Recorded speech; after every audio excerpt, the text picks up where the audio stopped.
We also had the trailer drop for the second season of House of the Dragon. If you've been listening to this, so first of all, I think, and there are thousands of Game of Thrones recaps out there, I think that the two of you were the funniest Game of Thrones recaps that were on the internet. And so I've been very excited about the return of this show. I thought we had a great time talking about it last year. I have read all of the books, including the section of Fire and Blood that House of the Dragon is based on. I have mentioned a couple times on the show, and I know Tyler is also aware of sort of where the plot is going. This season and the next season, I think, will be the craziest shit Game of Thrones has ever put on TV. I think that this is going to be a return to, like, the first season was really good in setting up where the chess pieces are. Was it close to the books too? I'm wondering how Yes. close we're going to keep to the. Okay, Yes. wow. Oh, okay.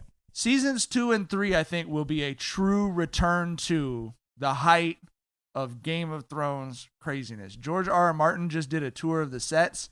He said that the Red Keep set was bigger than any set that had ever been put together during Game of Thrones. He said he'd never been blown away by sets the way he was blown away by Winterfell and the Red Keep that they put together for these upcoming seasons.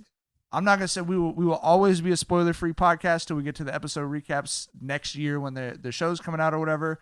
But as Tyler and I have alluded to, the plot is going to go to places I think might be the craziest specific, crazy shit they've ever done. And but just watching that trailer felt like, I mean, that shit felt like home, bro. Like that was a beautiful, I'm dead serious. It was a beautiful trailer, was it not? Dog, it was the trailer was incredible, right? And they kind of and the thing is they couldn't show too much because like you said, when George R.R. Martin was talking about visiting the set, he also mentioned that the first two episodes are beautiful in the sense of how it adapts the source material, right? He was like, but it's very grim and it's very dark, right? So they're coming out the gates with the dark shit. And yeah, like Mike and I know what's gonna happen, and the people who don't know are going to be in for a fucking ride, and we're just gonna leave it at that. Should I read the books? What do you think? The books are great. I mean, I highly recommend it.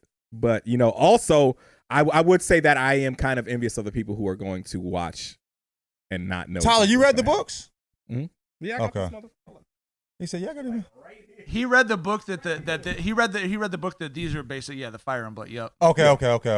So that book is the first half of a history of the Targaryen family, and this 4 seasons is adapted out of it's like 60 to 90 pages or something from that book. All 4 seasons coming out. So it's very different than an 800 book equals 1 season of TV, like the original main series was. But there is a lot of shit in there for them to adapt, and the way that it looks like they're handling this is, I'm just very excited. We'll have some big plans. I don't, we're a ways away from figuring out what they are. We'll have some big plans for when that show comes back. So I know we'll be very excited. I wish I could watch. I might actually I might have to pull up to John's house to watch that first episode with him. I'm gonna read the books. When is it dropping? This summer. Okay, cool. But it's just a one book. It's just a one. It's just a Fire and Blood. It's just that one book. Okay, cool. Yeah. And even like I said, the stuff that the show is based on is only even less than 100 pages out of that book. So that's how I got pulled into all of it. Was my friend Ryan and I. Literally on the same shit Tyler was, just like, I can't wait 3 years. So I'm not even going to pretend I can wait 3 years for this shit. So we read Fire and Blood together, and then we liked it so much, we just ended up reading everything else because it's good stuff, man. The whole shit is good. All right. That's all the time we got. We'll be back on Saturday and then on Monday with a regular episode, and we will see y'all then. Hope your team does well. Hope the refs cheat for your team in the in-season tournament. Jenkins and Jonez fans, we'll see y'all soon. Bye. Bye. In the NBA, the game can change in an instant, but no matter how the action unfolds, DraftKings Sportsbook has your back. This week, new customers can score $150 instantly in bonus bets just for betting $5 on basketball. Win or lose, you get an instant dub. Download the DraftKings Sportsbook app now and use code Jenkins, Jenkins. Jenkins. New customers can get $150 instantly in bonus bets for betting just $5 on basketball. Only on DraftKings Sportsbook with code Jenkins. The crown is yours.